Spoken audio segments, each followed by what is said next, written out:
evening. Hey, welcome to Tectonic. I'm Darren. If you've been here before, welcome back. And if you haven't, welcome. A little background here, real quick. Bicycling, story time. A lot of story time because I have a lot of bank of stories in my head. And this is kind of early in my YouTube career here. And so I've still got a bank of things to tell you in the evening after we're riding. Even if we're on a trip, we're filming all day or, out doing stuff. We've got stories that day, so I use these evenings to tell you these. This is about traveling with your partner and splitting up and incidents like that and ending up alone.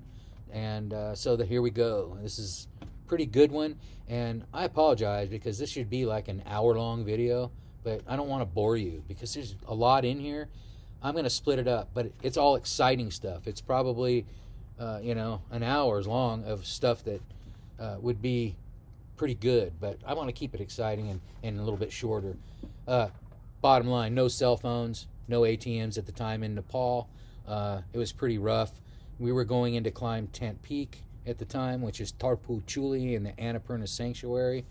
And so just the two of us. We got two porters to help us get the gear in, and we spent about a month in Nepal on this little endeavor.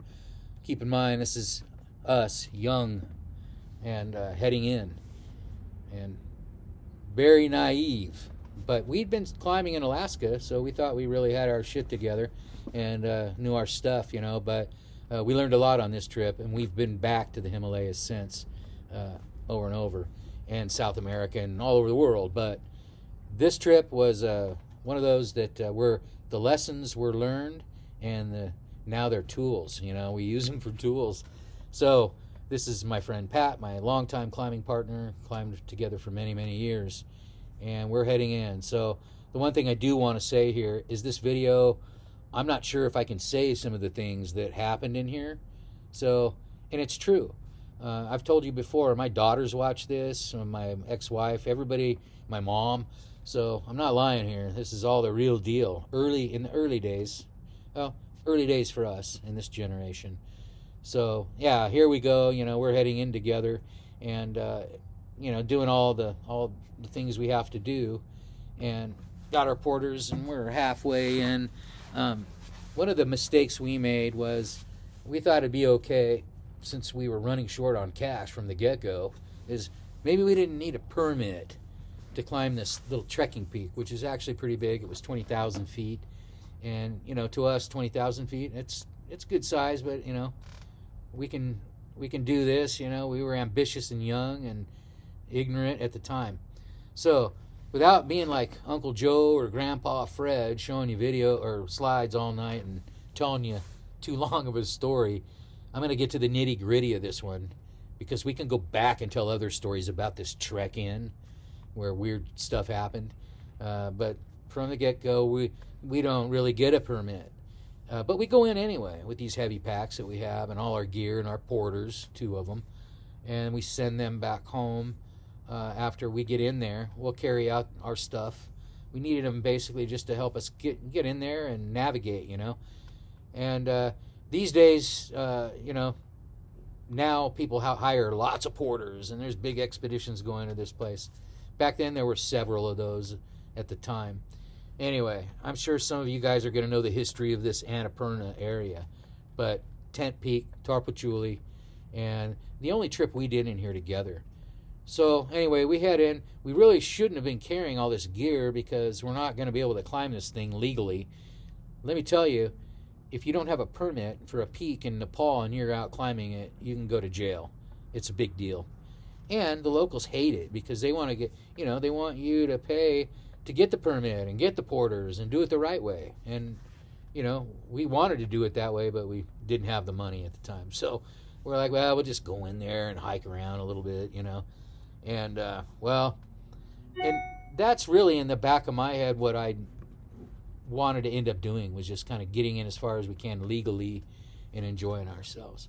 So we get in halfway, it's all going good, and there's some checkpoints along the way, and I'm with Pat and the porters, and the police at the checkpoint say, well, why do you have all the gear? Do you have a permit? And we're like, well, we're going to get a permit, but we're going to stash the gear and go hiking around and stuff. And we'll stash it at Machu Picchu Base Camp. There's a place up there. But, and it was cool. We went on. And as we got up into this, you see behind me, this basin here below Annapurna, we just decided, well, we'll camp here and then we'll just hike up. Now, I got to say, I was starting to feel sick. And I wasn't feeling good. And so, I was like, well, maybe this will end up being just 2 days in here, right? And my friend was very ambitious, very driven, and I couldn't blame him because that's originally what we were going to do. But me, I'm like okay with whatever can be done legally. And there's a helicopter that kind of passes through occasionally. I don't know if they're just sightseeing or checking on people or what. So we stay a night, and then the next day, we're sitting. I don't know. Some of you may have been climbing before, and we're looking up there together, and he's like, I gotta go up there, man. We gotta do it. And I go, no, I'm not gonna do it. We can go to jail for that. We're screwed. We're fucked.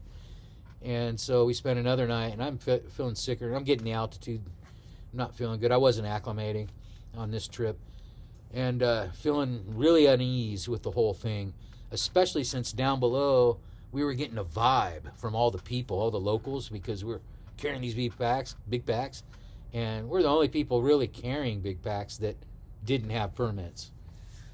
So anyway, we got up a little bit further up into that area, and this is me and Pat together. And then I decided I just didn't feel comfortable in there, and thought I'd talk to him about going out and just getting out of there. So he said, well, I would. Why don't we do this? Why don't we see how you feel? And if you don't feel better tomorrow, you head out, down to the next camp, next village, and then and I'll just hang out up here because I want to hang out up here. And I go, well, I don't feel comfortable leaving you up here, and we're on a trip together, and that's one of the things about this story. Bike trips, hiking, whatever. Splitting up is something we've been taught not to do. So I'm not okay with that. And so I stick it out, but I'm just feeling like crap. And he's pretty strong-headed. And he said, why don't you head back? Now I'm going to cross this glacier alone, which I don't like. It's all moraine, which is boulders. And they move, and I wasn't into that. A heavy pack alone. I could get lost. And it's just a day across the glacier alone to the village.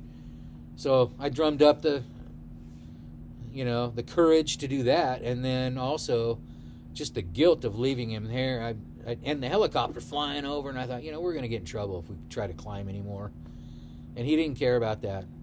And he's probably watching this, and he knows. We were young. And so, okay, we split up.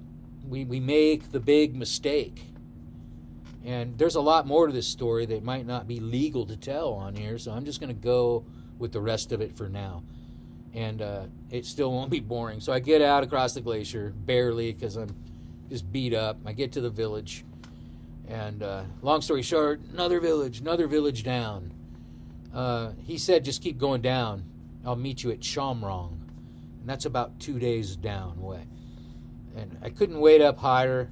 The vibration was weird, and plus I was feeling sick. I needed to get down to a better village with soup and hang out, ginger soup. Excuse me. And then a day goes by, He said he'd be down in a day, maybe a day and a half, so don't worry. 2 days, you might worry. So I'm hanging out in this village, Shamrong. Here we go. Another wacky tectonic story. He doesn't show up for 2 days. A lot of things happen in that 2 days, so other videos. And anyway, doesn't show up for 3 days. Now, I don't want to say anything, but I got to say something. This is the day to say something, so, because if something happened to him, I'm responsible, what was I doing sitting there waiting when I knew he was up there? I split up with him, left him there, and we were also trying to We were in an illegal climbing area. It was just a bad scene. And I saw the helicopter going back and forth up the valley that you see behind me, actually. We just caught the bus down the road there. This is the end of the trip. We're coming out. The end of the story is he came down finally after 3.5 days. I could see him in the distance coming down the stairs way across the valley, the steps. And he showed up, and, you know, this story has so many weird things in between there. Even in between where I could see him coming down the valley. I have to tell you, my heart felt so much better. I could see him. I was just about ready to report to the police that he, you know, was missing, and he got out of there. Here we are that night, or that evening, after we hiked out from Shamrong to the road and headed back down into Pokhara and then on to Kathmandu. Anyway, that story has a lot more exciting angles to it, and I hope you watch it. Stay tuned. Please like and subscribe. And the bear story is next, and it's pretty good. So the lesson there for both of us is just don't split up. We should have known better. It's something you never do as partners traveling, especially in something like that. So it was great to get him back and use this lesson as a tool. We had a history climbing together already for years in Yosemite, Thailand, and it was good. And from this trip on, many more climbing trips and great memories made. So take care of your partners.